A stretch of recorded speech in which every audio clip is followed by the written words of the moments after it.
जानामि धर्मं न च मे प्रवृत्ति जानामि धर्मं न च मे निवृत्तिः त्वया स्वामिना हृदय स्थितेन यथा नियुक्तो अस्मि तथा करोमि। अंतराय तिमिरौघ शांतये स्वेष्ट शक्ति करुणारुणा प्रभम संतनोतु मुनिवृंद सेवितं भावगम्यम अनिशम शिवम महः।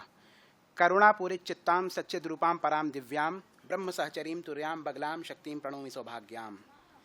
यत् कारुण्यं वेक्ष भावभरितं सानन्दगीतं सतां तच्चिंता निपुणैः क्षुब्धमतयो ये साधकाः सज्जनाः तेषां लब्ध कृपालवेन जननी बोधोदयो मे अभवत् तदवृत्तं विनिवेद्य साम्प्रतमहं तोषं परम प्राप्तवान। एक सर ने जब एक ऑनलाइन मीटिंग हुई थी तो उसमें एक भूमिका बनाई थी कि रिसर्च पेपर रिसर्च बेस्ड होना चाहिए। तो उसी के आधार पे महामहेश्वर आचार्य अभिनवगुप्त जी ने श्री तंत्रालोक में चतुर्थ आनीक में शाक्तोपाय प्रकाशन आनीक में क्रमकाली का वर्णन किया है। तो क्रमकाली को आचार्य राजानक जयरथ कहते हैं कि ये सहोदर मत है इनकी साधना का। और आपके पर जो पश्चातवर्ती कई सारे आचार्यों का, जो हमारी शताब्दी के आचार्यों का मत ये है कि ये जो संप्रदाय है ये त्रिक मत का ही था। राजानक जयरथ के समय में हो सकता है स्वतंत्र मत के रूप में व्याप्त हुआ होगा, इसलिए ऐसी बात हुई होगी। तो यहाँ पे जो शोध है, शोध पत्र है, ये इसी आधार पर, इसी के ऊपर आधारित है कि क्या मूलतः ये क्रमकाली क्या त्रिक मत का ही अंग है अथवा मतलब परमाद्वैत मत का ही अंग है अथवा यह उससे स्वतंत्र है, उसी के आधार पर यह शोध है। तो देखिए, शोध तभी सक्षम होगा, सफल है, जबकि साधना पद्धति और प्राप्तव्य समान है तो एक है, अन्यथा विलग है। ये मतलब इस शोध का आधार यही मेथोडोलॉजी है यहाँ पर। और तीन तत्वों के ऊपर इसमें विशेष रूप से है, क्योंकि अभिनवगुप्त स्वतः कहते हैं स्वतो गुरुतो शास्त्रतो। तो स्वतः में माने आपका जो आपका अनुभूत ज्ञान, गुरुतो माने जो गुरु से आप ज्ञान आपको प्राप्त हुआ, और शास्त्र ज्ञान। तो इन तीनों का कैसा भी परमुटेशन कम्बिनेशन आपके अंदर सत्तर्क जागृत कर दे, तो इन्हीं तीनों को आधार बना करके और जो मेथोडोलॉजी था इसके आधार पर यह शोध है। तो सर्वप्रथम तो आपको एक बात बताना चाहूँगा कि प्राचीन काल में काश्मीरी शैवाद्वैत या काश्मीर शैविज्म तो कोई नाम ही नहीं है, और ये बोलना भी नहीं चाहिए। मेरा व्यक्तिगत मत है कि ये हमें यूज़ ही नहीं करना चाहिए। काश्मीर शैविज्म शैल नेवर बी यूज्ड। और शैवाद्वैत मत भी नहीं, अभिनवगुप्त प्रभृति आचार्यों ने तंत्रालोक में और मालिनी विजय इत्यादि का परमाद्वैत या पराद्वैत नाम से बताया है। जैसे विशिष्टाद्वैत है, शुद्धाद्वैत है, इसी तरीके से परमाद्वैत मत इस नाम से इसको कहा है। परमाद्वैत मत इसलिए क्योंकि इस मत में परमेश्वर की सिद्धि है, अपने परमेश्वरत्व की सिद्धि है। हमें यह पता चल जाता है कि हम ही परमेश्वर हैं। अभिनवगुप्त जब पूजा पूरी होती तो क्या चढ़ाए इसकी बात करते, क्या भोग तो कहते खुद को ही चढ़ा दो और कुछ चढ़ाने योग्य संसार में है ही नहीं। और फिर एक बात और कहते हैं, येन त्यजसी तत्यजः, जिससे इस सब को त्याग करके अपने को जाना है उसका भी त्याग कर दो, जिससे सिर्फ आप ही रहेंगे। तो और वो हमारा परमेश्वरत्व है, और इसीलिए ये परमाद्वैत या पराद्वैत इस प्रकार से इसको कहा जाता है। तो सर्वप्रथम काल संकर्षणी क्या है, एक मिनट में, क्योंकि 15 मिनट में कह देना है। तो काल संकर्षणी क्या है? तो जब पराशक्ति काल का कलन करती हैं, जब पराशक्ति काल का कलन करती हैं तो काल संकर्षणी हो जाती हैं, संकर्षण करती हैं। जब पराशक्ति काल का कर्षण करे, मीन ट्रैक्शन, टाइम को चलाएं, कलन करे उसका, तो काल संकर्षणी कहलाती है। और ये कलन वो 5 प्रकार से करती हैं। वो किस प्रकार से करती हैं? क्षेपो ज्ञानम च संख्यानम गतिर्नाद इति क्रमात्, माने क्षेप ज्ञान संख्यान गति और नाद इस क्रम में करती हैं। क्षेप क्या है? जो परमेश्वर शिव हैं उनके परमेश्वरत्व का क्षेप कर देती हैं, वो अणु हो जाते हैं, वो जीव हो जाते हैं। और ज्ञान क्या है? फिर ज्ञान का कलन कर देती हैं, उनके अंदर सांसारिक ज्ञान की ये मेरा भाई, ये बेटा, ये अपना, ये पराया है, मायामल। और संख्यान, इससे क्या है? कार्ममल की मतलब आज ये करना, कल ये करना है, कैलकुलेशन। तो अभिनवगुप्त कहते हैं ज्ञानम विकल्पः संख्यानम अन्यतो व्यतिभेदनात्, मतलब ये करने लगे भाई ठीक है, ये अलग है, ये ऐसे ऐसे, इसको इतना यहाँ इसके लिए इतना सेव कर, इतना, इस प्रकार की जो यही जो वेदांत में भी संचयंत में क्या कहते हैं, पूर्णस्य पूर्णमादाय पूर्णमेवावशिष्यते, पूरे में से पूरा घटा दो पूरा बच जाए, वो अक्रम की अवस्था हो जाती है। इसके बाद क्या होता है, ये सृष्टि में ले आई, अब मुक्त करना है, कैसे है, तो गति माने कि अपना ऊर्ध्वारोहण होने लग गया, we are inclining, we are moving upwards, हमें फिर से। और नाद, तो नाद के समय नादा स्वात्म परामर्श, नाद माने अहम प्रत्यवमर्श। देखिए जितने भी मंत्र हैं इस संसार में, चाहे वो कोई सा भी मंत्र हो, उस मंत्र का जो मूल तत्व है कि वो मंत्र अहम प्रत्यवमर्श, अहम क्या, अ अनुत्तर, हा शक्ति और म जीव, उसका सतत परामर्श होने लग जाए कि मैं परमेश्वर शिव अपनी शक्ति में जीव रूप में व्याप्त हूं, इसी को अहम प्रत्यवमर्श कहा जाता है। यह हर मंत्र का मूल यही है। तो अभिनव गुप्त कहते हैं कि मंत्र और शास्त्र की व्याख्या करने का अधिकार उसी को है, शास्त्र की व्याख्या करने का अधिकार उसी को है जिसको अहम का आ और हा मान ले, वो दूसरे तरीके के तंत्र में कहने का स्टाइल होता है, कहते हैं पहला और आखिरी जान जाए, तो अहम और बिंदु। तो इस प्रकार से उन्होंने बात की है। तो यहाँ पे कलन की बात है, कलन की व्याख्या क्या है, तो जो अकुल शिव हैं, इसकी डेफिनेशन बता दूं तो अकुल शिव जब उनकी इच्छा शक्ति सर्वतोमुखी विमर्श करने लग जाए तो कलन हो जाता है। अब क्या है, काल का कलन की, क्योंकि काल संकर्षणी की बात थी, उसी में उदाहरण लेंगे, ज्यादा डिटेल जाने की जरूरत नहीं है। शिव की इच्छा हुई कि समय चलता रहे, सृष्टि चलती रहे। तो आज क्या, जो भी था, आज 29 है, कल 30 हो जाएगी, शिव की इच्छा है। तो इससे भगवती काल का विमर्श कर रही, she is deliberating the time, यहां काल का विमर्शन वो कर रही हैं। तो ये कलन है, तो ये काल का कलन है। जब वो इस प्रकार से काल का कलन कर रही हैं तो काल संकर्षणी है। यह यहाँ का मुख्य सिद्धांत, तो ये कलन है। इसके उपरांत अब मैं क्या है कि देखिए, तो काली का एक बहुत बेसिक और ये क्रूड डेफिनेशन है, क्योंकि ज़्यादा डिटेल में नहीं जाएंगे इसमें। अब क्या है कि अब जो मुख्य विषय था कि क्या जो साधना की पद्धति है वो और जो प्राप्तव्य है वो परमाद्वैत मत का है अथवा नहीं है। तो आपको एक मैं उदाहरण दूंगा। 4 अवस्थाएं होती हैं। तो पहली अवस्था है कि जीव भी जड़ है और जो वाक्य है वो भी जड़ है। तो मैं यह शब्द बोलूंगा एक में, क म ल, तो ये हुआ कमल। का की ध्वनि जब बंद होती है और मां की ध्वनि होने से पहले बीच में जो निर्वात है, वैक्यूम है, वो वैक्यूम काली है, वो वैक्यूम काली है। इसको आगे आगे ले जाएंगे क्योंकि परावाणी ही वाक प्रपंच के रूप में व्याप्त हुई। अब मैं तो जड़ हूं और एक चेतन का लेते हैं उदाहरण, हर, शिव, शिव का, या राम, राम तो मंत्र है, तारक मंत्र है, काशी में उसी से मुक्ति है, राम। तो रा और मां जब बोला गया तो बीच का जो गैप है, लेकिन ये मंत्र है, तो मंत्र है तो इसके अंदर शुद्ध संवित की व्याप्ति है। जो गैप है उसमें देखिए, भगवती स्वयं जड़ चेतन रूप में व्याप्त है। जड़ और चेतन सब कुछ वही है। अच्छा बुरा, जयंती जगदानंद विपक्ष क्षपण क्षमा, भगवान शिव की प्रार्थना मालनी वेजोत्तर तंत्र में शुरू ही इस प्रकार से होती है, मैं उस सतत जयनशील भगवान की जयंती जगदानंद, उस जगदानंद भगवान का सतत जयनशील भगवान की जय करता हूं जो विपक्ष क्षपण क्षमा, जो अपना विपक्ष भी पैदा कर दें। कोई साधक योगी ऐसा नहीं हो जो चाहे मेरा विपक्ष पैदा हो जाए, मेरी साधना नष्ट हो जाए, या कोई नहीं चाहे भाई जो हमने बनाया वो नष्ट हो जाए। कोई बड़े से बड़ा कोई नहीं चाहे, किसी योगी महात्मा जो वीतरागी हो जाए वो भी नहीं चाहेगा कि मेरा नष्ट हो जाए।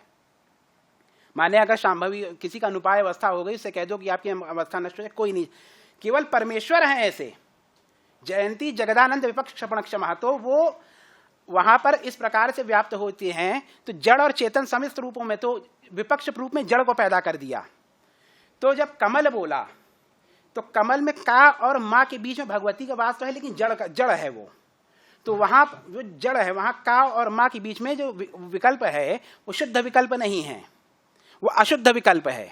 तो उससे होता क्या है, उससे जो जीव है उसके अंदर चेतनता की जागृति नहीं होती, वो यथावत रहता है। लेकिन राम राम राम राम राम राम राम राम राम राम जब सतत आप जपते रहेंगे तो संवित का सातत्य हो जाएगा। संवित का सातत्य होगा तो क्या होगा, आपका जो जड़ विकल्प है शुद्ध संवित के प्रभाव से में आकर के धीरे धीरे शुद्ध होना प्रारंभ होगा, स्फुट होगा, स्फुटतर होगा, स्फुटतम होगा। अभिनव गुप्त ने इस प्रकार से अवस्थाएं बताई हैं। और स्फुटतम जब हो जाएगा तो निर्विकल्पावस्था को उसको कहते हैं, वही निर्विकल्प की अवस्था है। उस अवस्था में विकल्प क्या है कि भाई आज पूजा करें या ना करें, चलो कहीं घूम के आते हैं, इस प्रकार के जड़ भाव। और ये भी जाता, फिर वो शक्तिपात का विषय हो जाता है, उस पर नहीं जाएंगे क्योंकि वही समय वाली। तो ये जो राम का इस प्रकार से, अब क्या होता है कि देखिए ये जो देश अध्वा और काल अध्वा की बात आती है, तो एक एक लाइन में ये समझिए कि जो संविद शक्ति है स्वयं प्राणना बनकर के प्राणाचार करती है, और 21,600 प्राणाचार है, हर आदमी की प्राण संख्या गिनी हुई है, इतने ही प्राण वो, इतनी ही बार वो प्राण लेगा इस शरीर में। तो योगी जो कहते हैं ना हजारों हजार साल से योगी जी रहे, वो अपने प्राणाचार को घटा करके बहुत कम कर देते हैं। संवित चक्रोदय वर्ण स्थान प्रकल्पन और उसका पीठिका बंध और फिर हंस मंत्र की सिद्धि होती है। तो जब वहां पहुंच जाता है तो दिन में 21,600 की जगह बहुत ही कम 600 के करीबी प्राणाचार रह जाते हैं। तो आप सोचिए 21,600 से 600 आ गए तो कितना, तो ये सब यौगिक क्रियाएं हैं।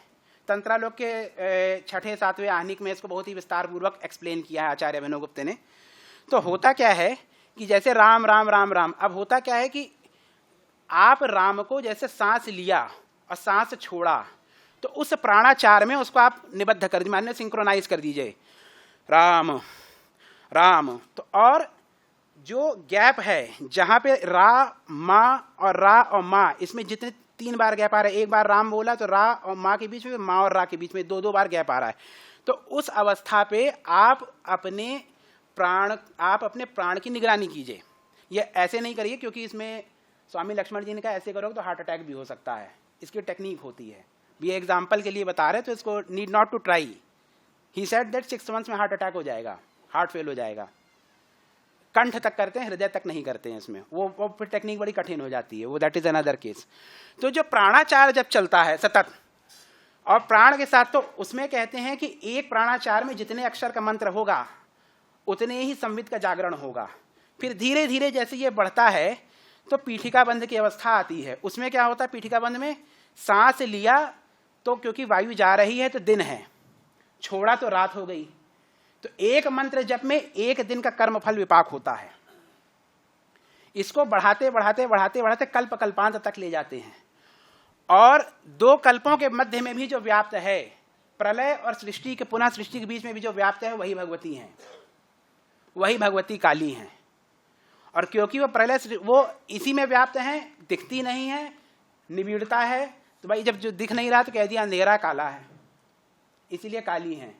ठाकुर रामकृष्ण परमहंस ने कहा कौन कहता काली तो बड़ी सुंदर है, कहा देखा नहीं इसलिए काली काली कहते हैं, मेरी माँ को तो बड़ी सुंदर है, कौन कहता काली है, देखो तो पता चलेगा। तो वो जो गैप है, वॉइड है, उस वॉइड में जो व्याप्ति है वो काली है। तो इस प्रक्रिया से होता क्या है कि आपका सतर्क का जागरण होता है, आपका जो विकल्प होता है विकल्प शुद्ध होता है, और आपके सतर्क की जागृति, तो आप निर्विकल्प, सतर्क की सिद्धि से निर्विकल्पावस्था आती है। और जो निर्विकल्प और सतर्क का जो सिद्धांत है शाक्तोपाय का सिद्धांत है। त्रिकमत में 4 उपाय बताए गए, अनुपाय, शांभवोपाय, शाक्तोपाय और आणवोपाय। आणवोपाय में 3 प्रकार के प्रमाता, 99% जो साधक है देह प्रमाता होते हैं, 99% साधक देह प्रमाता है। देह प्रमाता का क्या है, जो देह को शरीर देह माने मैं ये देह हूं, इस अन्नमय कोश को ही स्वयं को मानता है कि गिरिरत्न मिश्र ये शरीर है। प्राण प्रमाता प्राणाचार को, और बुद्धि प्रमाता अपनी बुद्धि को। तो विज्ञान में कोश तक की बात ऐसे लिया की गई, तो बुद्धि को, तो बुद्धि प्रमाता के लिए ध्यान का उपाय बताया, प्राण प्रमाता के लिए प्राणायाम की कुछ उपचार बताए गए हैं, देह प्रमाता का मंत्र योग, वर्ण स्थान प्रकल्पन, ये सारी क्रिया जितनी बताई है ये देह प्रमाता के लिए, जो अभी उदाहरण राम राम वाला दिया। तो जो तो जो शाक्तोपाय के अंदर सतर्क की बात आती है, और संवित से अपने जो दुर्विकल्प है उनको सविकल्प बनाने की बात आती है। तो वो जो शुद्धि की जाती है, अंत अपने विकल्पों की जो शुद्धि की जाती है वो काल संकर्षणी की साधना से होती है, क्रम काली की साधना से होती है। इस कारण से इसको उसके साथ रखा गया है। और जो यहाँ पर आप अगर देखेंगे तो इनकी एक अपनी स्वतंत्र गुरु परंपरा तो रही है। उस स्वतंत्र गुरु परंपरा का राजानक जयरथ ने भी वर्णन किया है। अब इसके उपरांत देखिए, ये तो इसमें आंतर और बाह्य दोनों प्रकार की, आंतर और बाह्य दोनों प्रकार की साधनाएं प्राप्त होती हैं। तो आंतर साधना में मैं आपको बता दूं, मौन का अवलंबन किया जाता है। मौन का अवलंबन करके विकल्प का निर्वात किया जाता है, मतलब मन में कोई विचार विकल्प आने ही नहीं देना है।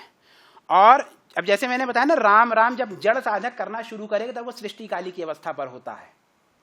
जैसे हंस मंत्र का सतत जब चल रहा है लेकिन पता नहीं, जिसको पता है वही सिद्ध है। जिसको पता है हार्ट धड़क रहा है, रो हर क्षण धड़क रहा है, लीवर काम कर रहा है, किडनी काम कर रही, सब कुछ काम कर रहा है, लेकिन हमें पता नहीं है। तो जब हमें ये पता चल जाता है कि अजपा चल रहा है तो हम सिद्ध होते हैं। तो चल तो रहा है, हंस तो हर समय चल रहा है, हंसा सो हम हमेशा चल रहा है। तो उसी प्रकार से बाहर के समस्त विचारों का त्याग करके द्वादश काली के स्वरूपों को अपनी चेतना से मिलाना। वही उदाहरण मैंने इसके एब्स्ट्रैक्ट में भी दिया था कि मैं आज तक आ रहा था, BA आया, बाहर से लौट गया, पता नहीं क्या, अब अंदर आके मैंने देख लिया तो मुझे तात्विक अनुभूति हो गई। तो ये पूरा साइकिल है, यही 12 काली के स्वरूप में यहाँ पे बताया गया है। अब इनकी बाह्य साधना के, क्योंकि ये समय समाप्त हो चुका है, तो बाह्य पूजा के भी इनके क्रम है। महाकाल संहिता में सृष्टि स्थिति संहार अनाख्य काली का पूरा बताया गया विधान। हमारी दतिया की जो परंपरा है उसमें भी क्या कहते हैं, सृष्टि स्थिति संहार काल और अनाख्य काली के मंत्र हम लोग के विधान हैं। और आपको बता दें, प्राचीन काल में जो द्वादश काली हैं, ये द्वादश आदित्य आकृष्णेन रजसा वेद मंत्र है। जो सूर्य हैं, जो सूर्य है, सूर्य भी कर्षण करते हैं काल का।